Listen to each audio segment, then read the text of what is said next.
What's going on, wonderful people? Today we've got Hansi Flick's broken 4-2-3-1. It dominated the vote poll in the Discord. Be sure to join that in the description to get voting on the next video.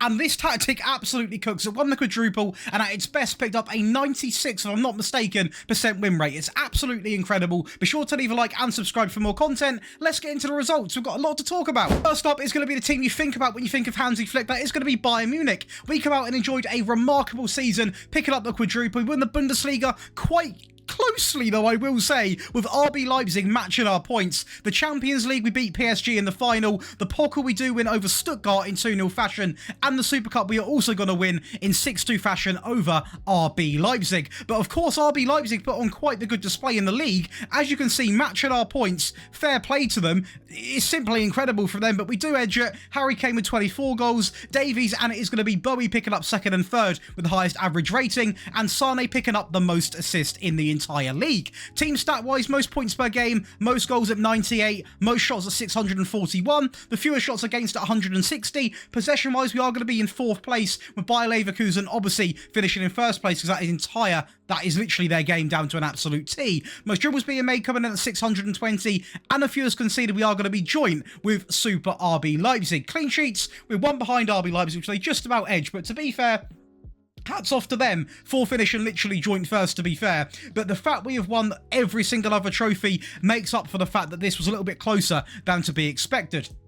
Data hub wise, really good stuff now, guys. 2.88 goals per game, only 0.76 conceded, over 18.8 shots a game, which is remarkably high. An 89% pass completion and a very solid tackle win ratio. That is one incredible season from one incredible manager with one incredible team. Gotta watch the Champions League final as how the rules work. Leroy Sane down the right hand side, cuts it back into Kimmich, who stuffs it into the left hand corner. An absolute rocket of a finish from the superstar. Goretzka into Davies on the left hand side, down the line into Kingsley Coman, loads of space back in the middle into Harry Kane. They've got to take it. Of course, they did get a goal here, and after this went in, I switched to the defensive variant and we were completely fine. This goal here was somewhat decent, but it meant nothing in the end. It's going to be over in at the Austrian League. That is going to be with Salzburg. I believe he was the assistant manager here for quite a little bit of time. We come out, we play 32, we win 30, draw the other 2, 0 losses. Absolutely remarkable stuff there. You can see Karim Konate with 19 goals. What a player he is. We also do win the FA Cup, the Austrian FA Cup, obviously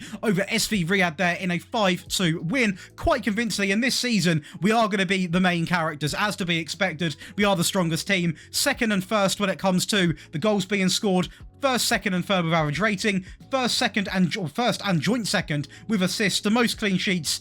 We really did take over this league, and as you can see by the team stats, we are only 2 stats off the perfect 8 out of 8 sweep. Most points per game, most goals at 86, nearly double of Rapid in 2nd place. Most shots, fewest shots against, most possession, tied with Lask in 2nd place. Most dribbles, fewest conceded, which is remarkable, by the way. Now, it's not the most defensive tactic out there, but because we had so much possession, so much control over the game, that is why we're limiting the goals being conceded. A remarkable amount of clean sheets as well. A real strong Austrian season, and of course the data hub is going to back it out. 0.25 conceded might be one of the best stat lines I've ever seen defensively from any team. 2.69 goals per game, which is remarkable, obviously scoring way over 2 goals that we are going to be conceding. 17 shots a game, a great pass completion, and a fantastic tackle win ratio. It's the complete package. What a replication. Of course, we've got to watch the final. It was a 7-goal thriller at the end of the day, and as you can see, we got off to quite the comfortable start. We are not afraid to go alone and make individual quality plays in this tactic. Forson does that quite well. They bounce back with quite a fair set piece of their own. You can see the flares going off in the background now.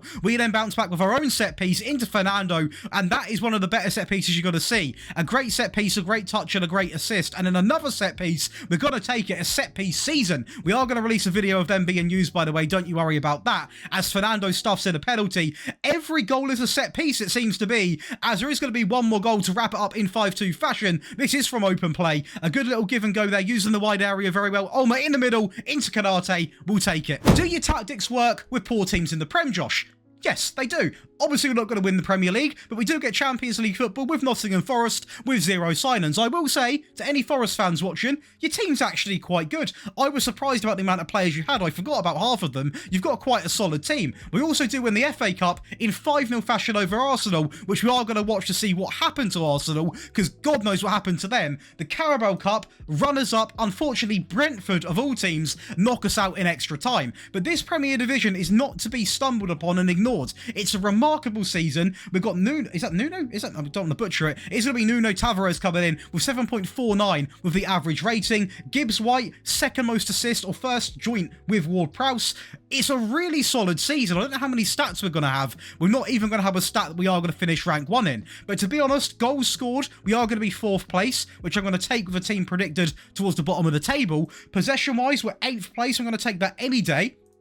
Fewest conceded, 5th place, I'm going to take that. And the most clean sheets, I'm definitely going to take that as well. It's a really good season. Data hub-wise, we are going to go and have a look. It is going to be very solid. Nearly 1 goal more to what we are going to be obviously conceding every single game. 1.95 scored, 1.05 conceded, over 13. That pass completion has stayed the same, surprisingly, with 88%. And a very good tackle win ratio. No, it's not as glamorous as Salzburg or as Bayern, but for anyone playing as a relegation team in the Prem, this might just be the perfect tool to have. Well, we are going to watch this FA Cup final, but this is going to be their lineup, so I don't know what happened to their team. It might just be Arsenal crumbling, potentially. They might not have been taking it serious. They could have been in other competitions. I don't know. But we got off to a flyer of a start here. Have one incredible penalty into the bottom left-hand corner. That was in the 3rd minute. So I'm going to be Reina outside into Montiel, back into the middle, and Aaron Ramsdale might be the issue. A shocking bit of goalkeeping there to let it go to 2-0. And from this point on, we seem to go from confidence to confidence. Gibbs White into Sangare, back into Gibbs White, and nothing Ramsdale could do about that one. I think it took a little flick off Origi right there. Down the left-hand side, this is going to be for 4-0. Absolutely incredible scoreline. Origi unmarked. To be honest, it's the Arsenal backline and keeper that have let him down in this competition. But what a final performance. 5-0. To even beat them would be an achievement. But this humiliation. Josh, do your tactics work in lower leagues? Of course they work in lower leagues, guys. Come on over. We are going to go with Charlton, and as you can see, runners-up in the Bristol Street Motors Trophy. That is a mouthful. Derby do beat us there, but what they don't beat us in is going to be winning that Sky Bet League One. Very close from Derby, a very good season, but we were just a little bit better. We only lost 5 games out of 46. Alfie made 25 goals, Anderson with 7.39 average rating, and picking up the most player of the match. That is one incredible season from a team predicted, I think, to finish in 7th place. Team stat-wise, most clean sheets, fewest conceded, fewest shots against, most shots, and the most points per game. Goals, Reading did outscore us. Hats off to them, because that is quite hard to do with this tactic. But considering how good we were in the league, that does not bother me one little bit. Data hub-wise, it is going to be very convincing. Looking at 2.13 goals per game, only 0.59 conceded, over 15 shots a game, a great pass completion, and a fantastic tackle win ratio.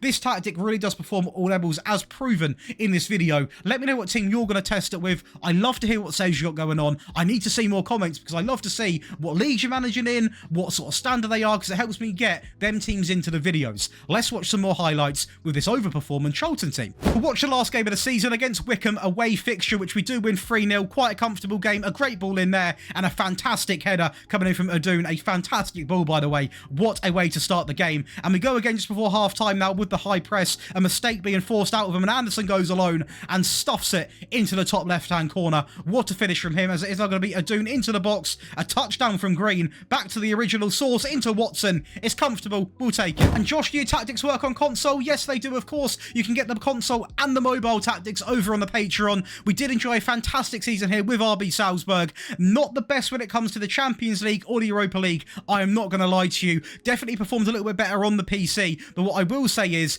defensively, this is probably one of the best tactics I've made for consoles. If you want a defensive tactic, come out and get it, because it's remarkable. League table, you can see right now, we only lost 1 game, so this does work on console to a very, very high level. Data hub wise, it is going to be really good at 1.97 goals a game, only a half a goal conceded a game. You need it if you are struggling defensively on console. It's very good. 13 shots a game, a great pass completion. We tick all the boxes, we get the job done. The only disappointment is that Austrian FA Cup. Of course, now over to your favourite part of the video, that is going to be the tactic breakdown. If you are enjoying yourselves, be sure to leave a like and subscribe. And if you want to get all three of these tactics, the mobile, the console tactics, you want them early, you want your requests prioritised, you want the rebuild files, you want the access to the giveaways. There's over 13 perks and I'm constantly giving more and more. You can check out the Patreon and join the other 3,000 people. Loads of people have come over, they all love it. Be sure to check it out in the description or on the screen right now. But let's talk about Flick's 4-2-3-1. It is going to be the sweeper keeper coming in on support. The wing back is going to be a fullback on the right, on support, on get further forward, stay wider,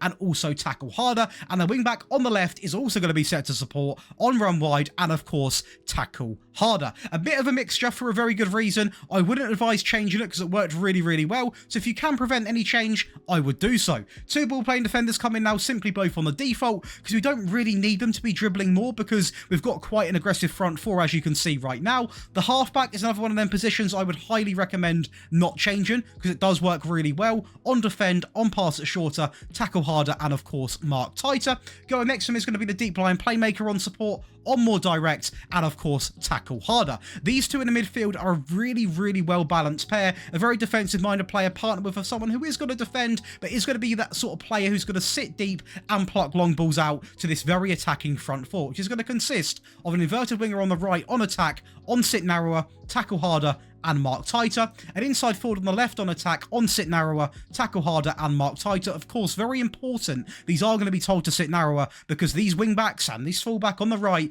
is going to be very attacking and they are going to look to overlap. And of course, you don't really want to have too much of an overload going on this sort of system, how it plays. So that is how it is the reason, and that is what it is. Going into the midfield is going to be the shadow striker on attack, on roam from position. And this player here, you can have a bit of versatility with. You can have an advanced playmaker, you can use an attacker midfield player.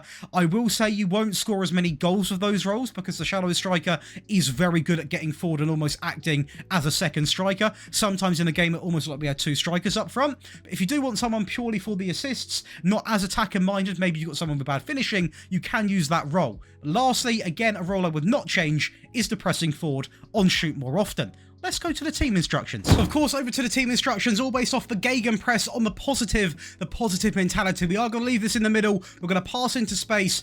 We're going to focus to play down the left and the right-hand side while playing out from the back. Now, I will say, the wingbacks are going to overlap naturally. You don't need to have that instruction on anyway because we are going to be focusing down the left and the right. And I noticed anyway, these wingbacks are going to get involved with that side of the game. So not a real panic and emphasising that instruction in the default variant. In the attacking one, we might introduce it. Directness is going to be set to shorter, match with that wonderful higher tempo, run at defence, and we are going to opt for low crosses. In transition, it's going to be set to counter press, counter, distribute quickly, and play into the centre backs, all while taking short goal kicks. And lastly, a very important part of the tactic, that is going to be the high press and line of engagement. We are also going to whack this up to a higher defensive line. That is the Hansi Flick way. We're going to max out the trigger press. Of course, we have got a pressing forward and four very attacking forward players. So we are going to put pressure on the goalkeeper. And of course, we are also going to add get stuck in. But now let's go over the attacking variant, which you are going to need. It looks a little bit like this. Now, again, if you want to download all three, you can do so in much quicker fashion over on that Patreon page. But of course, we do showcase it in the video, so you can copy it as well. The goalkeeper remains the same. The wingback is now going to be very attacking, on support, on dribble more, run wide, stay wider, and tackle harder. It's going to be exactly the same for the left back as well. A very influential part of the team. Both of the ball playing defenders remain the same because we don't need to change that element of the team. What is the big change is the actual shape. So the sort of 4-2-3-1 consists of two variations. The first one is this one, the default, or the one which you had in the default tactic is the more defensive one. We push them DMs up now to a box-to-box on support, on get further forwards, and the deep line playmaker on support, who was obviously in the original format, but now pushed up a little bit, onto more direct passes and tackle harder. The inverted winger on the right is going to be on sit narrower, tackle harder, and mark tighter. On attack, and the inside forward on the left is going to be set to the same instructions, but obviously as an inside forward. The shadow striker does remain the same, of course, on roam from position.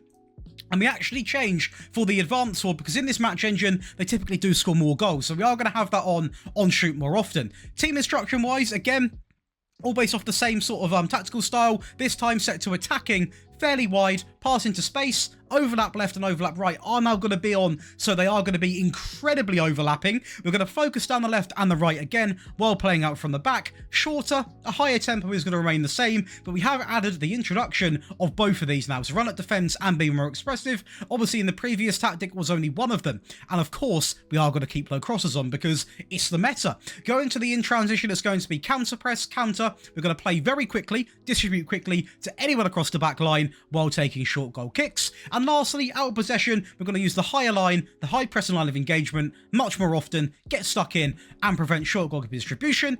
Now to a defensive tactic, which you are going to need to seal those games out. And this is going to be this. So it is going to be a much more tamed down, sort of slower pace, more possession orientated 4-2-3-1 to frustrate your opposition and to seal those games out very easily. The goalkeeper remains the same. The fullback on the right and the left are both going to be on support, on stay wider and tackle harder. Both of the ball players remain exactly the same because why change something which is not broken? Makes zero sense. The halfback on the left is going to be told to pass it shorter, tackle harder and mark tighter. And a deep line playmaker is not going to be told to pass it shorter. He is going to be on defend though, on more direct and tackle harder. The reason why he is not on pass it shorter is because this tactic thrives when you've got one player sitting deep, plucking long balls over to any in behind runs, and that is the perfect role. The inverted winger is going to be on support on the right, on the default, as is the left hand side, and in the middle, the shadow striker does get strapped for an attacking midfield player on support, on move into the channels and roam from position, whereas the pressing forward comes back into the team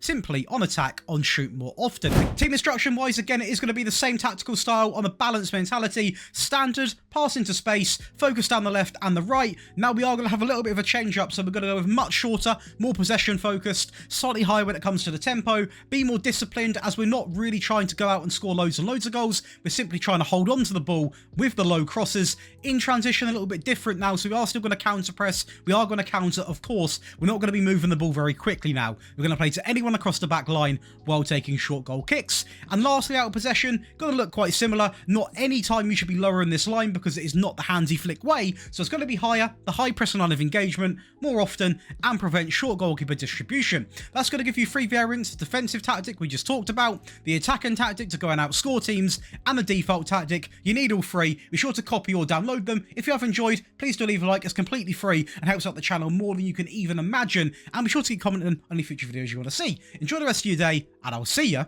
in the next one.